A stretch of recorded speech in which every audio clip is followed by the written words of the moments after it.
Hello, everyone, and welcome to Twiml Talk, the podcast where I interview interesting people doing interesting things in machine learning and artificial intelligence.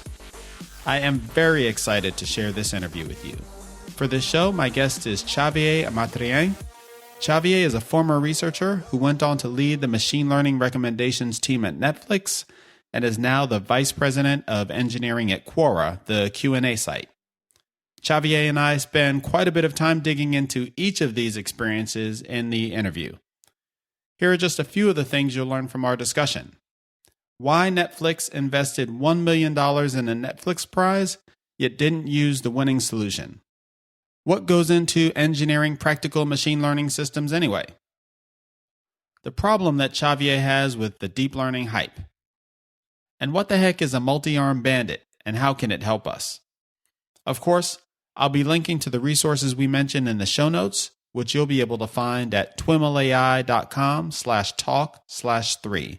It's twimlai.com/talk/3. A quick note before the interview, you've got just a few days left to enter into my drawing to win a free ticket to the O'Reilly AI conference. I'll talk about how to enter after the interview and in the show notes. And now on to the show.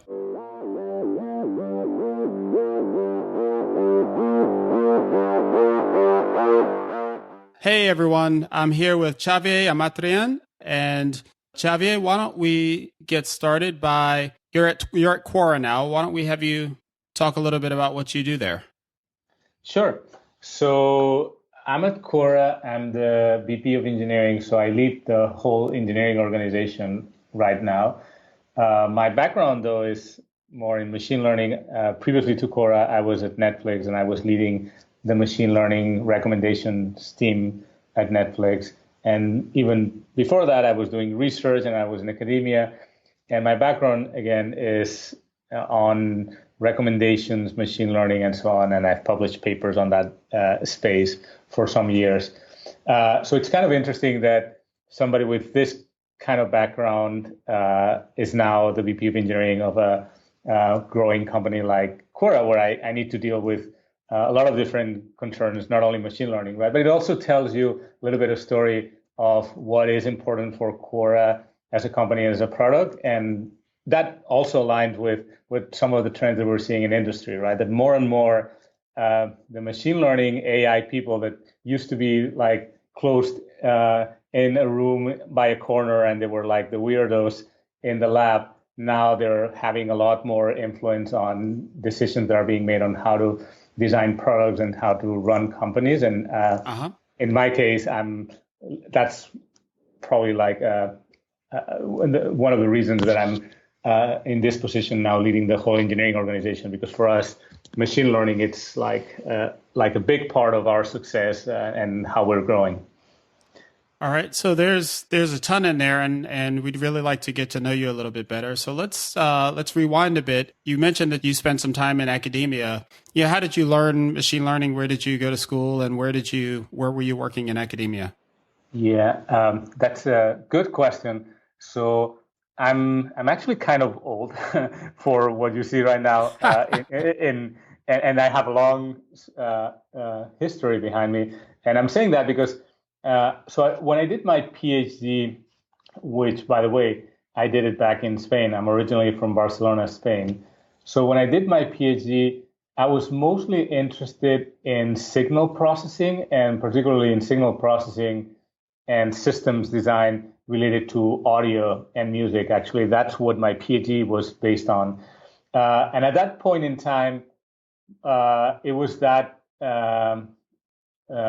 age when multimedia and signal processing was kind of like the hot thing, and machine learning was not so much. So I did use some machine learning here and there for different aspects of my research, and particularly for some of the initial recommendation systems that I worked on that were related to music. But it wasn't my core area, so I was more into signal processing and systems during my PhD. So I would say that I got into machine learning more on the chops, and after I left my I did my PhD. I went and did some more multimedia related research in the University of California, Santa Barbara, UCSB. So I was working on virtual reality, immersive environments, and that was also very cool. It's kind of coming back again now, but I was really interested in that space, combining signal processing and multimedia in this kind of immersive and virtual reality environment. But after that, I became more and more interested on the data side, right? It's like, how do we use the data and how do we infer information from the data? And particularly very interested in how do we understand users from the data, right? So that's what kind of led me to forget a little bit more about the signals that were a little bit like, more, there are also data, but they're like cold data that come from systems, and focus more on the human generated data and try to build intelligent systems that understand. So I did. Then I switched my research and went into working for a few years in recommendations and using machine learning and different kinds of approaches, not only machine learning, but also human computer interaction approaches to build this intelligent sort of like assistants that tell you what you like and what you don't like. So that's what actually led me eventually into Netflix, into leading the recommendations team there. Okay. Now you dangled a big shiny object in front of my eyes, and that is signals processing. That was an area that I studied in grad school as well. And I'm curious. I'm curious if you could explain wavelets to me, because that was one thing that always gave me a hard time. But actually, no, we're not going to talk about that. I'm wondering if you see any parallels. I'm wondering if there are any interesting things happening at the intersection of signals processing and machine learning. Just out of curiosity, have you seen anything? There's actually a ton of those intersections. There's more of like the principles and how they intersect, but I would say probably more interesting now, there is the intersection at the application side of things, right? So if you think about it, a lot of the systems that are now being built using machine learning approaches, particularly deep learning, to understand things like speech recognition or image recognition, those were considered in the past like signal processing applications. And for example, although I didn't professionally focus too much in speech recognition, I did study quite a lot of that. Right. And at that time, we were using hidden Markov models and these other techniques that, for us in the signal processing world, it wasn't, they were just tools and means to an end. So it wasn't like the most important part of the system, although, it was really like the core of it. But now that's moved towards some deep learning and RNNs and so on. So there's always been an intersection, right, between machine learning and signal processing. And there's always a lot to say about how to interpret signals wherever they come from. And those signals, again, could be audio, could be speech, music, video, images, and you need to build systems that actually either understand those things or even able to generate them in some way. And there's always not always, but at some point, it's clear that that's evolved more into having a layer of intelligence in the middle that it's going to be learned, and that comes from a machine learning system that it's sort of like at the heart of any of those systems. Mm-hmm. Great. So you made your way from academia and ended up at Netflix immediately prior to where you are now at Quora. And your focus there was on recommendation systems? Yeah, I started with a very specific focus on recommendation systems, which you could consider it as a natural continuation of the Netflix prize, the famous $1 million Netflix prize, which, by the way, that's what got me connected to Netflix, because I was dabbling with it and also part of using that data set for some of my research. Okay. So I started with what you could consider like the continuation of that Netflix prize, but already working for Netflix. And we eventually grew the team to be more of a core machine learning algorithms team that was building not only recommendations, but algorithms for search and for different things related to images. And it grew to sort of like being a core machine learning / algorithms team that was serving different purposes beyond recommendations. But recommendations is something that is very important for Netflix, right? So that was really like probably the core of the team at any given time. Okay. So in terms of you mentioned the Netflix prize. Am I correct that the winning prize entry was never really implemented at Netflix? I'm glad you asked this because I get this question all the time, and I react to it by saying it is correct that the final entry was not used. That doesn't mean that it was useless, right? So sure. There's I'm saying that because people immediately when I say that, and we wrote it in a blog post when I was in Netflix at some point, and even though it was very clearly explained, people still took away like, oh, Netflix wasted $1 million and they didn't use the outcome. That's not true. Actually, Netflix got way more than $1 million back in research and in interesting stuff that is being used and was used in different parts of different systems. Right. So there's a difference between was the final entry used, and the answer is no, it was not used. There were over 130 different machine learning models combined in an ensemble. Most of the different models that were there were adding just a tiny increase in accuracy and a lot of complexity, and they were not worth it. So the reality is that 2 of the models on their own gave like enough accuracy that the other 130 some were not needed, or they were not worth the ROI. That said, it doesn't mean that they were not useful to understand what they were adding and how they were adding it. So again, the story is the final prize-winning entry with a complex combination of all of those methods in an ensemble was not used as it was, but the learnings were worth much more than what was invested in the prize. And part of the final winning entry, the most important method, were actually used directly in production. Okay. Yeah, I came across this recently in an interesting blog post by Josh Bloom over at Wise, and he talked about the economics of machine learning, basically all of the various trade-offs that that come up when a real business is trying to figure out how to put machine learning into production. And that was one of the examples he used about how, I forget how many pages or something the final algorithm was, but 130 models, that's a huge model. Yeah. And I know Josh very well, so we're friends. Okay. And he knows a lot about, so we've talked about this in person. And the thing is, that story is so juicy that you can spin it in many different ways. I actually recently got, this is pretty crazy, but I did get in my Facebook feed an advertisement from MathWorks trying to sell me MATLAB that was using that story and saying something like, Netflix did not use their final winning entry. We can help you with MATLAB. And I was like, what? What does that have to do with MATLAB, right?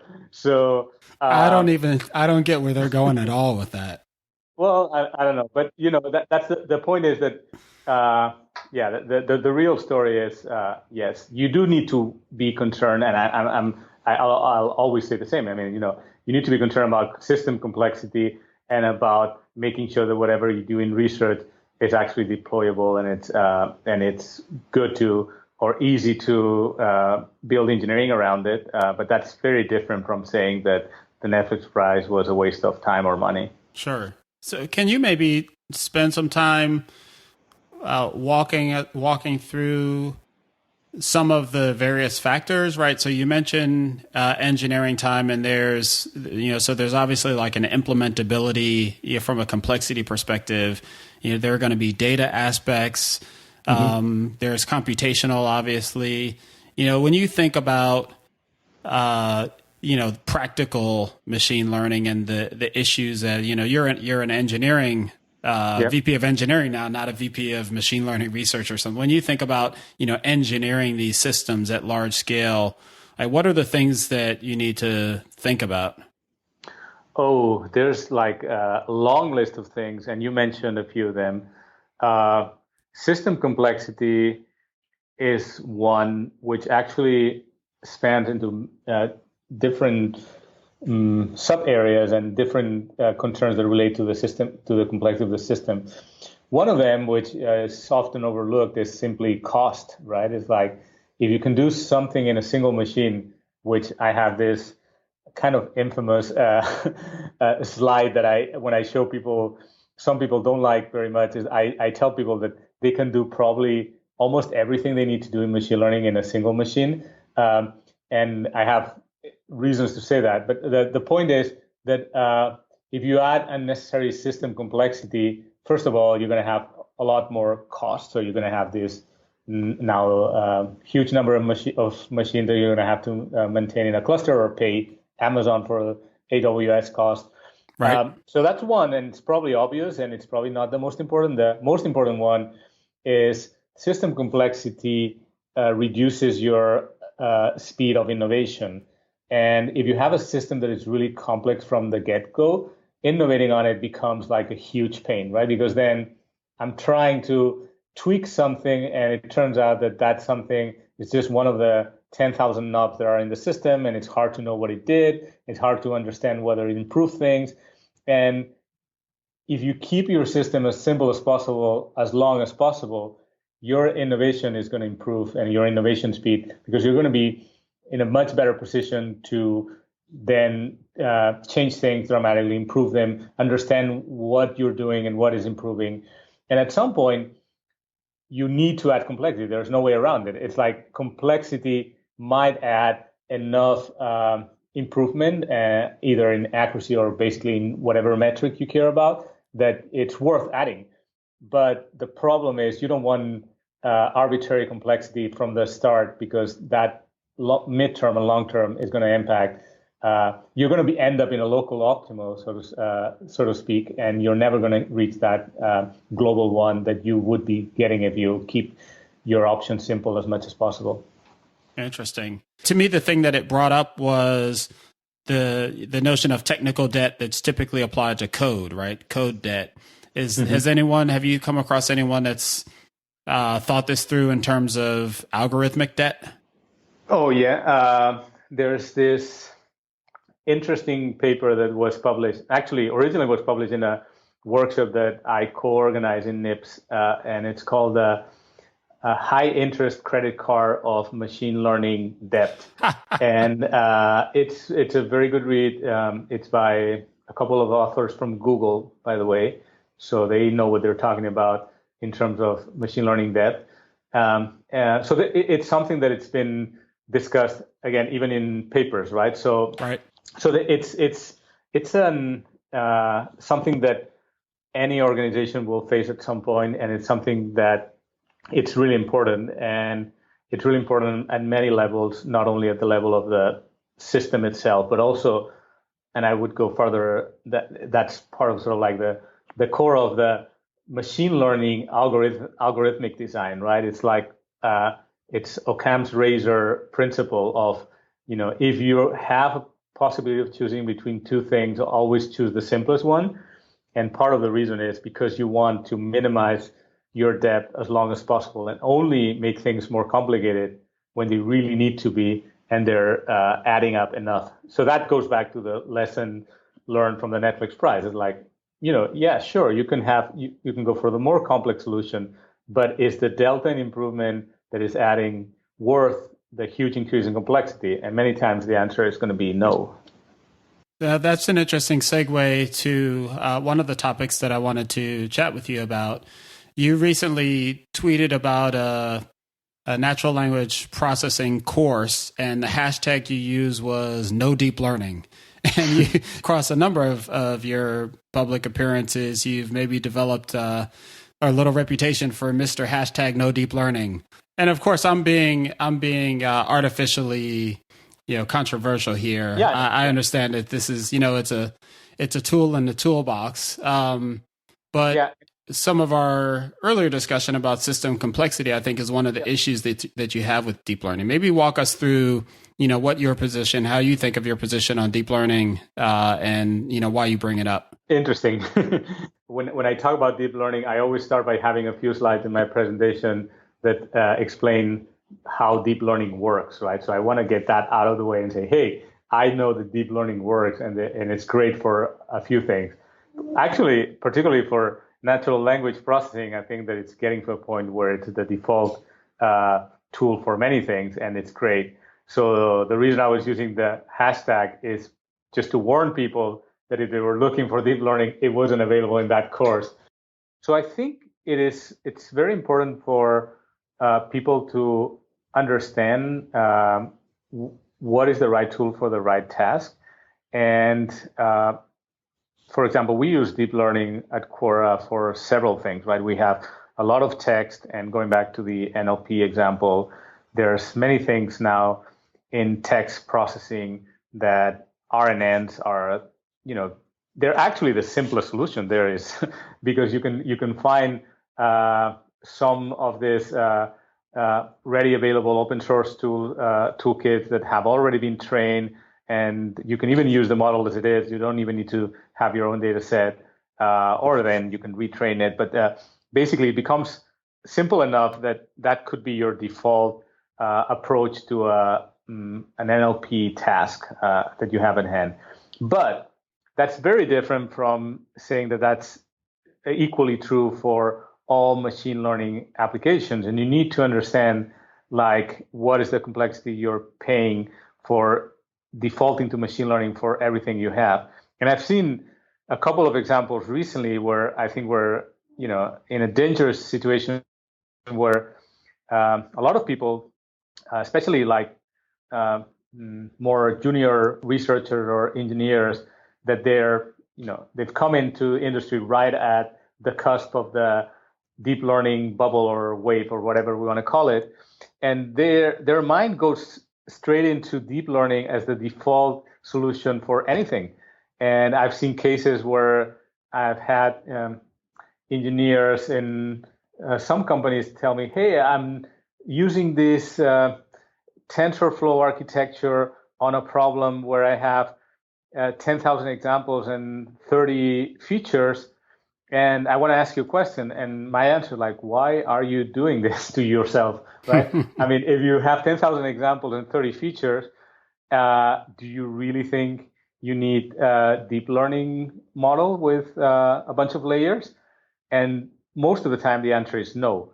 And even if the classifier that you're building with that deep learning architecture is, let's say, in the best case, 1% better than the one you could be building with a simple logistic regression, you're still going to be better off going for the logistic regression, because going back to what I was saying before, your ability to innovate on that initial model is going to be much bigger than your ability to innovate on a very complex deep neural net that you don't really understand what's going on inside. So I guess the point that I'm trying to make when I talk about quote unquote no deep learning is that deep learning should be another of the tools we have in our toolkit. And there's a lot of other very interesting machine learning tools and even research that is going on that we should still pay attention to. There's a problem also in the research world right now with deep learning, is that because it's so new and there's so much low-hanging fruit, it feels like that it's the easiest way to get a paper accepted is to do an incremental improvement, or not so incremental, but an improvement on some deep learning approach. And that's why we're seeing all the conferences now dominated with deep learning things, right? Even when you go to a conference like KDD or the ACM Recommender Systems Conference that I'm going to be attending in September, you start seeing a bunch of deep learning papers because it's new. It's easy to be innovating using deep learning. but we run the risk of like saying, oh yeah, this is the one thing that works for everything, and we're going to try to find all the nails that apply to this hammer, and we'll think that they all look the same. And I think that's there is a danger in that. So you've touched a little bit on some of the things you're doing at Quora. Maybe tell us a little bit about, tell us a bit about your experiences there, and what are some of the interesting problems that you face there. Yeah, sure. So I that's a great question. One of the things that I love about Quora, and one of the reasons, as I said before, that we have a VP of engineering with this kind of background in machine learning and algorithms, is that everywhere I look on our product and the issues that we're dealing with, I see problems that are solvable and should be solved through machine learning, right? So, and now, sorry for interrupting, but it's likely that most of the people listening know what Quora is, but maybe you can start with just an explanation of the site and the mission. Sure, that's a very good point, and it's a very good point because also even people that know us and use us frequently, they have a misconception about what Quora is. So Quora is, on the surface, is a question and answer site and application. But our mission goes beyond that. So the mission of Quora is to grow and share the world's knowledge. And we think that the question and answer paradigm is really well suited for actually growing and sharing knowledge.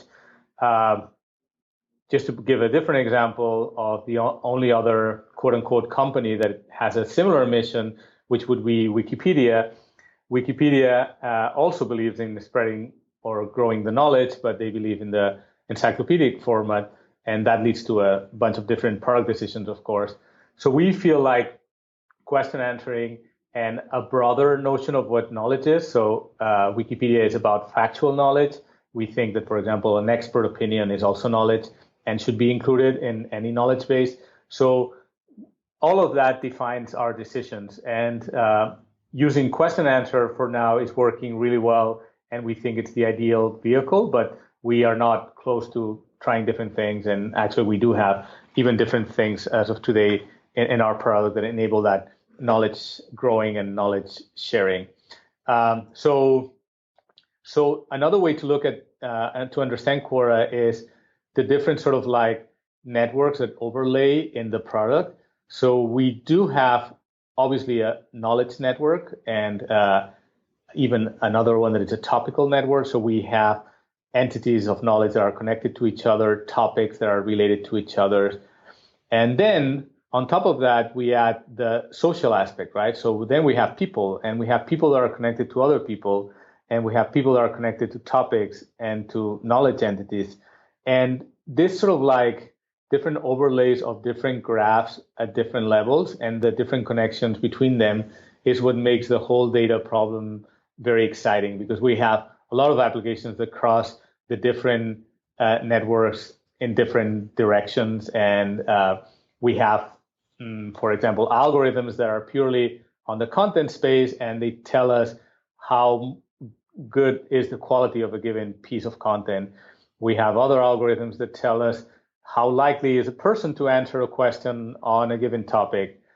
We have different kinds of machine learning algorithms that their purpose is sort of like trying to understand and predict different aspects of this dynamic system and the relations between all these different entities. So again, examples of things that we do a lot of recommendations. You have initially in your homepage, you'll see a feed of different stories that include questions and answers that we're optimizing for you to be interested on. And that's kind of similar to the Facebook feed, but has other implications and a different objective function. So recommendations like that, recommendations that you get through email. We optimize the notifications that you get through the different devices, also using machine learning. That's all on the personalization side of things. Then we have content approaches to infer the quality of a content, to do things like ranking answers according to how good they are. We have things related to a lot of the text side of things, automatic topic labeling, how to infer a topic out of a given text, how to find similarities in questions and answers, how to find duplicates. And then also we have the whole abuse side of things, which also uses machine learning. We need to, one of the things that Cora is known about for is, keeping high quality content, and that's the quality piece, but also keeping a very healthy, positive community. And we do that with very aggressive sort of norms and also algorithms that detect any form of spam, harassment, bad actors, and so on and so forth. And each one of them is a different machine learning algorithm. So it's really exciting in that sense because we have covering sort of like a huge space of applications and data types that go into these applications. Interesting. Can you talk a little bit about the extent to which you use hybrid machine learning plus human? Yeah, obviously there's a big component of the site that you could argue is hybrid as users are ranking different answers, but are there ways that you're using hybrid approaches behind the scenes? Yes, we are. So one way to think about it is initially all of this was manual, right? In the first initial beta version of Quora, there were no algorithms in place, and all of it needed to be manual. So we do have a team of moderators and people that look at content, and there's always a point where algorithms are not going to be sufficient, and you need somebody to look at the nuances of like, is this answer about this politician really violating our norms, yes or no? And it's like really nuanced, and we need to have a person look at it. So the way we think about it is if you think about any content moderation issue, there's always going to be a high portion of the stuff that you have on your site that is going to be good. And it's going to be good with no doubt. So you can have algorithms that say, hey, above of this threshold, I'm totally positive this is good stuff. We don't need to worry about it. There's always going to be but some part of your content that is going to be really bad. And there's no doubt about it. So there's another threshold that tells you below this threshold, I'm just going to remove this stuff because it's basically crap. And you don't want it. That's how you keep the quality of your content in the site, right? Now, there's this gray area in between those two thresholds, and that's the tricky part, right? So you have to do two things. One is you have to have people then look at this gray area and decide, yeah, this is not really that bad. We should be okay with it. And at the same time, you need to improve your algorithms to get those two thresholds as close to each other as possible. And that's very interesting, right? Because it represents sort of like a research challenge for us to improve our machine learning algorithms. Say, hey, we want the gray area of the things that are uncertain to over time become as small as possible. And we're doing that. And at the same time, the gray area is still there. And when we have things in the gray area, we need to use some humans in the loop to understand what's going on. Uh-huh. So if Quora were to do a Quora prize analogous to the next Netflix prize, what would it be about? What are some of the biggest challenges that you face? Well, there's in each of those dimensions that I mentioned before, there's challenges that are still not resolved. But I guess thinking of the Netflix prize and something that would be kind of similar, and I think it's very interesting, and probably that's an obvious direction we would go, is that for something like knowledge, there's also the problem, which is similar to the Netflix prize, of how do you get the right piece of content to the right person? And content is expressed in two ways, right? One is a content that you can consume, so that's an answer that you can read and you can enjoy and you can learn from it. And the other one is a question that you can answer. So both of those things, how to route them to the right person and how to optimize algorithms for those two things are at the core of what we're doing, and they're very important for us. So I think we could think of like again, drawing the analogy of the Netflix prize of like question and answer recommendation being like a very interesting topic that for us, it's like a super interesting challenge. It also connects like many different dimensions on the different overlays that I was talking about, because it's not only about personalization, but you also have to care about content quality, right? And you have to care about those different aspects and how they feed into what the users are going to be doing and reacting to short term, but more importantly, what they're going to be reacting to long term. I've talked about that in the past in some of my presentations, like this sort of like tension between short-term metrics and long-term metrics. And that's something that a lot of companies have done the wrong thing and they've gone downhill because of that. And it's really important to understand, for example, in the context of content, how to avoid clickbait, right? And if you're optimizing for some things, you're going to get clicks, sure. But those clicks are going to turn into people not visiting your site ever again after a couple of weeks. So all those things sort of like fit into this picture of sort of like content recommendation or knowledge recommendation. How do you address the short-term, long-term trade-off now, maybe even in the context of a clickbait type of application? So there's different things that go into it. I would say that's one of the most interesting research areas that I don't think it's been really solved, even in research literature, because it's very hard to get enough good quality data sets to even do something about it if you're researching academia. And in the industry, I mean, as far as I know from the people that I talk, there's obviously different things that we're all doing, but a holistic approach to it it's hard. The one important thing is you do need to make sure that you're running your A/B test with the right sort of metrics, right?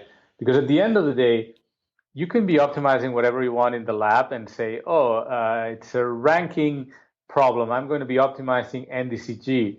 But the reality of that metric that you're optimizing in the lab with your algorithm might not really correlate perfectly to what you want to get in the product in that long-term metric.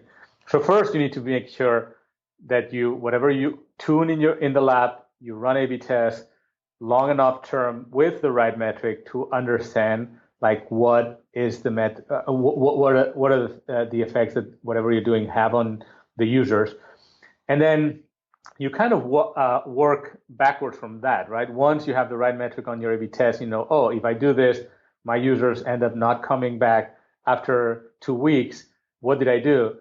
Then you kind of work backwards from that and try to understand like what are the metrics in the lab that you could have used to sort of like predict that kind of behavior and that kind of effect, right? So building regression models from sort of like your easy to compute metrics, which they're all going to be related to some kind of error or some kind of information retrieval, precision recall, whatever you will, into the real world of usage.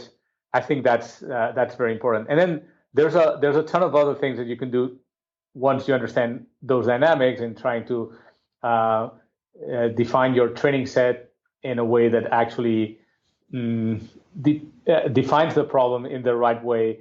And sometimes I've talked about this also in the past. People have this mistake of I need to use all the data that I have and I need to use the raw data that I have. And sometimes that's not really the answer. You might need to use some data and not others because some of the data that you might be feeding into your model might be teaching the model the wrong thing, or you might need to weight your data in a way that some is more important than other because it leads to longer term effects that you're interested on, while other might lead to a click but nothing else. So there's a lot of sort of like different details going into the recipe. But again, I don't think there is a very holistic approach to it, or not that I'm aware of. Okay. One thing that came to mind for me was, and this is maybe going back to our discussion around deep learning, there is some research happening around RNNs, and when the reinforcement or the score comes later, and how the RNN can optimize for this delayed gratification, so to speak. And so maybe this is where if this gets sophisticated enough, this is where you get some benefit from introducing the complexity of RNNs, where an otherwise simple model might come into play. Yeah, that's definitely true. So models or approaches that have any sense of sequencing or time or evolution over time do have some benefits, and you can use them. It's not only about RNNs. Another thing that comes to mind, it's some reinforcement learning approaches. I mean, one of the typical ways to deal with this is to use some form of multi-armed bandit approach to deal with the exploration-exploitation trade-off. It's more of like, I know that you're clicking on this, but let me try to explore more things. Let me try to come up over time, have my model converge to something that is a global optimal, rather than getting stuck on that local one where I am right now. So yes, you're right. I mean, and some of the sequential RNNs with some form of memory and ability to sort of like remember different stages and sort of like end up converging over time into a better optimal. They're super interesting. Yeah. Before we get too far, can you explain simply multi-armed bandits?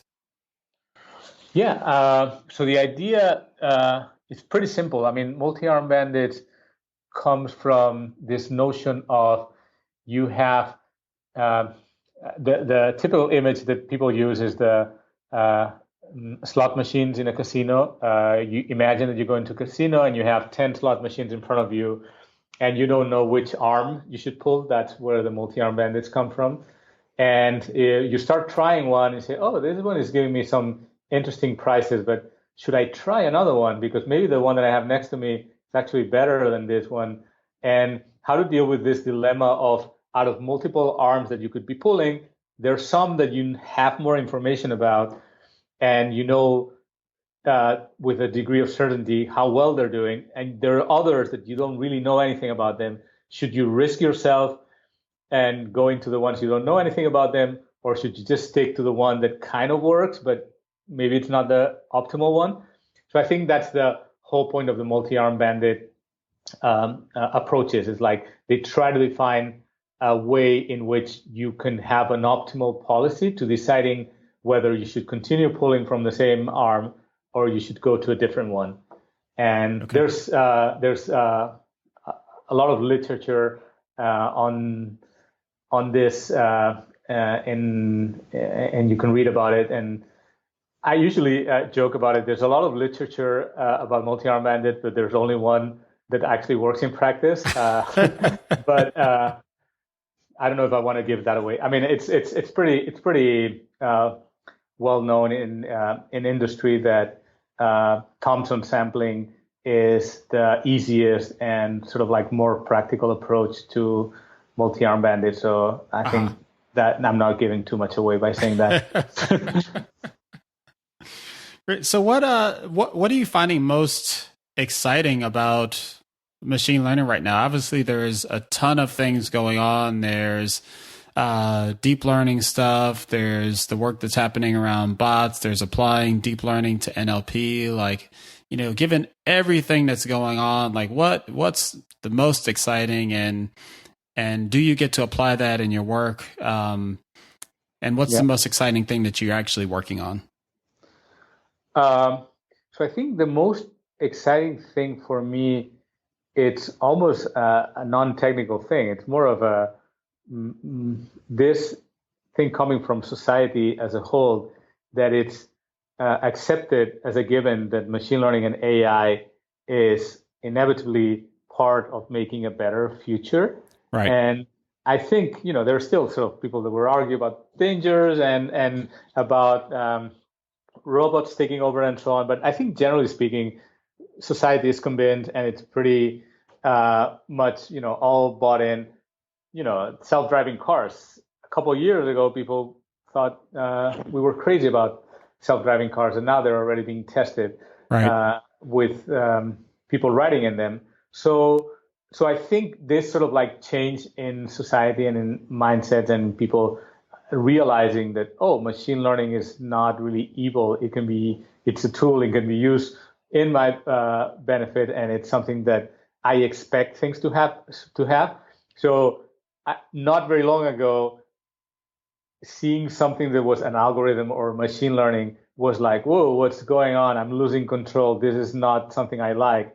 And now it's shifting to the opposite. Like you expect applications, you expect gadgets to have intelligence and to have machine learning. Otherwise, you're disappointed. Like, oh my gosh, I need to tell this phone everything I want. The phone should know what I want, right?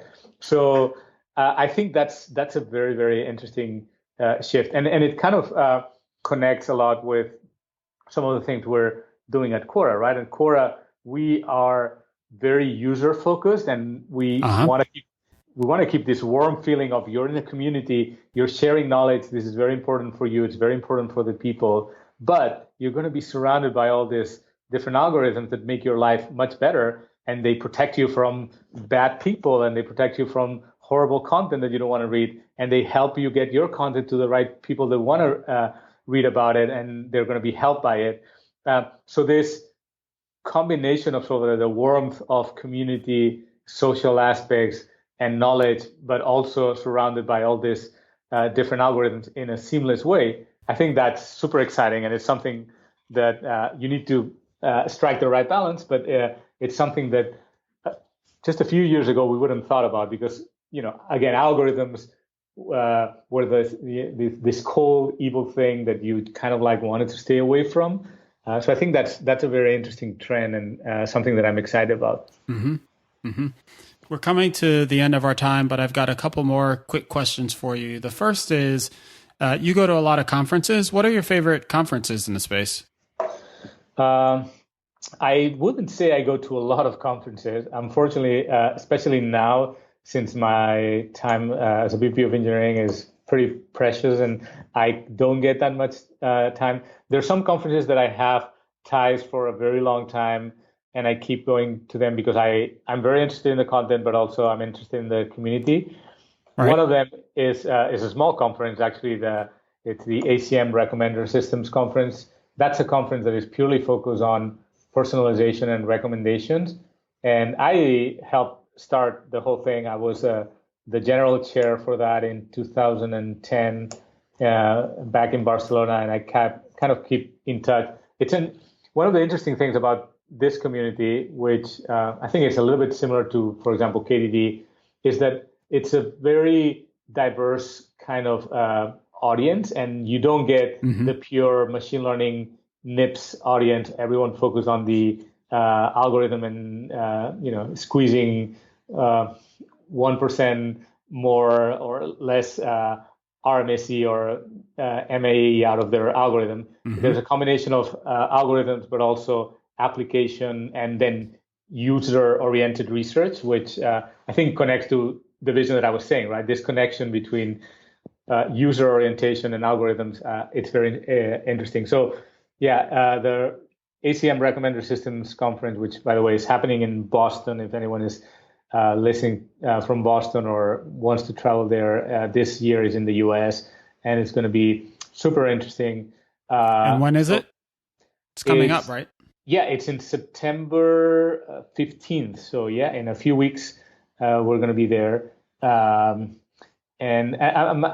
just to give an example, I'm giving a tutorial together with Deepak Agarwal from LinkedIn on all the latest research and all the evolution of recommendation systems in industry. And we're going to be giving a holistic perspective of me coming from Netflix and now Cora, and him having been at Yahoo and now leading machine learning at LinkedIn. So it's going to be sort of like an overview of all these kinds of machine learning techniques for recommendations.